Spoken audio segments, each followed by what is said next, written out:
എൻ്റെ ആദ്യത്തെ video support ചെയ്ത എല്ലാവർക്കും നന്ദി. അത് കണ്ടിരിക്കുന്ന പലർക്കും ചില ഡൗട്ട് ഉണ്ടാവും, എന്താണ് ഞാൻ ഉദ്ദേശിച്ചത്, എന്താണ് ഞാൻ പറയാൻ താല്പര്യപ്പെടുന്നതെന്നൊക്കെ. ഞാനപ്പോൾ വിചാരിച്ചു അതിൻ്റെ ഒരു ചെറിയൊരു ഉദാഹരണമായിട്ട് ഞാൻ 2 പ്രോഡക്റ്റ് ഇവിടെ പരിചയപ്പെടുത്താനായിട്ട് ആഗ്രഹിക്കുകയാണ്. പ്രോഡക്റ്റ് അല്ല, പ്രോഡക്റ്റിനെ പറ്റിയുള്ള അതിലുള്ള കുറേ ഇൻഫർമേഷൻ. ഇപ്പോൾ ആദ്യത്തെ എൻ്റെ കയ്യിലുള്ളത് ഈ നിവിയയുടെ ഒരു ബോഡി വാഷാണ്. അത് പറയുന്നത് Nivea rich lather body wash, coconut and jojoba oil.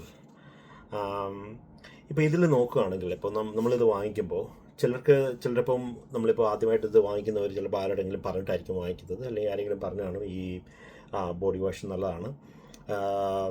അപ്പോൾ ഞാനിപ്പോൾ ഈ ബോഡി വാഷ് നോക്കുമ്പോൾ അതിൽ കുറേ ഇൻഫർമേഷൻ ഉണ്ട് അതിൻ്റെ മുന്നിൽ. ഞാനിത് എന്താണെന്ന് നിങ്ങളൊന്ന് വായിച്ചു കഴിക്കാം. pH skin balanced. ഓക്കെ, അതിലൊരു നിങ്ങൾക്ക് ഇതിൽ കാണാൻ പറ്റും. ഞാൻ ഈ പറയുന്ന ഇത് കാണിച്ചിരിക്കുന്ന pH സ്കിൻ ബാലൻസ്ഡ്. അതിലുള്ള വേറൊരു ക്ലെയിമാണ്, ഇതിലൊക്കെ ക്ലെയിംസ് എന്നാണ് പറയുന്നത്. അതിൽ ക്ലെയിം ചെയ്തിരിക്കുന്നത് noticeably smooth and healthy looking skin. അതിൻ്റെ തൊട്ട് താഴെ ചെയ്തിട്ടുണ്ട് സ്കിൻ കോമ്പാറ്റബിലിറ്റി ഡെർമറ്റോളജിക്കലി ടെസ്റ്റഡ്. എന്താണ് ഡെർമറ്റോളജിക്കലി ടെസ്റ്റഡ്? എന്താണ് pH സ്കിൻ ബാലൻസ്ഡ്? ഇതിൻ്റെ പുറകിൽ നോക്കുകയാണെങ്കിൽ in balance with skin's own microbiome. എന്താണ് സ്കിന്നിലെ മൈക്രോബയോം? ഇതൊരു എക്സാമ്പിൾ. ഇതൊരു ബോഡി വാഷിൻ്റെ എക്സാമ്പിളാണ്. രണ്ടാമത് എൻ്റെ കയ്യിലുള്ളത് ഒരു ടോയ്ലറ്റ് ജെല്ലാണ്. അതായത് വൈറ്റ് കിങ് എന്ന് പറഞ്ഞിട്ട് ഓസ്ട്രേലിയയിലെ പോപ്പുലറായിട്ടുള്ള ഒരു ബ്രാൻഡാണ് വൈറ്റ് കിങ്. അപ്പം അതിലുണ്ട്. അപ്പോൾ അതിൽ നിങ്ങൾ നോക്കുകയാണെങ്കിൽ നിങ്ങൾക്ക് കാണാം ഒരു കോഷൻ സ്റ്റേറ്റ്മെൻറ്റ് അതിൻ്റെ മുകളിലുണ്ട്. ഓക്കെ, നിങ്ങൾ വിചാരിക്കും ഇത് വളരെ നിസ്സാരമാണെന്ന്, പക്ഷേ ഇതിനൊക്കെ ഓരോ അർത്ഥങ്ങളും അതിന് ഇമ്പോർട്ടൻസും ഉണ്ട്. രണ്ടാമത് ഇതിൽ കൊടുത്തിട്ടുണ്ട് ഹോസ്പിറ്റൽ ഗ്രേഡ്. അപ്പോൾ ഞാൻ ചോദിച്ചപ്പോൾ ഞാൻ അവരോട് ജസ്റ്റ് ഒന്ന് അറിയാൻ വേണ്ടി ചോദിച്ചു, എന്താണ് നിങ്ങൾ ഈ ഹോസ്പിറ്റൽ ഗ്രേഡ് എന്ന് പറയുന്നത്? അപ്പോൾ അവരെന്നോട് പറഞ്ഞത് ഇത് ഹോസ്പിറ്റലിൽ ഉപയോഗിക്കാവുന്നതാണെന്നാണ്. അത് ഞാൻ ചിരിച്ചത് വേറൊന്നും കൊണ്ടല്ല, നമുക്ക് പലരുടെ അജ്ഞതയാണിത്, പക്ഷേ അതിനൊക്കെ ഓരോ മീനിങ് ഉണ്ട്. അപ്പോൾ അതാണ് ഞാൻ ഉദ്ദേശിച്ചത്, എന്താണ് ഹോസ്പിറ്റൽ ഗ്രേഡ് എന്ന് ഉദ്ദേശിക്കുന്നത്. അതിനകത്ത് മൂന്നാമത് ഉള്ളത് ആക്റ്റീവ് ഇൻഗ്രീഡിയൻറ്റ് സോഡിയം ഹൈപ്പോക്ലോറൈറ്റ്, പിന്നെ യൂസ്ഡ് ബൈ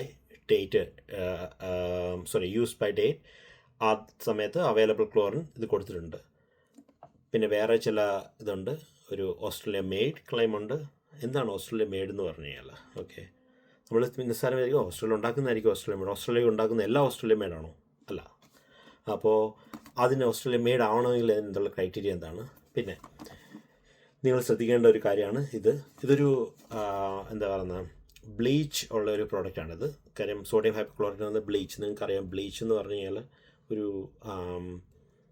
കെമിക്കൽ. അത് എന്താണ്, ആൻറ്റിബാക്ടീരിയലായിട്ട് ഉപയോഗിക്കുന്ന ഒരു കെമിക്കലാണ്, പക്ഷേ അത് ഈക്വലി വളരെ ഡേഞ്ചറസ് ആയിട്ടുള്ളൊരു കെമിക്കലാണ്. അപ്പോൾ ബ്ലീച്ചുള്ള പ്രോഡക്റ്റ് ഉപയോഗിക്കുമ്പം വളരെ കാര്യങ്ങൾ ശ്രദ്ധിക്കാനുണ്ട്.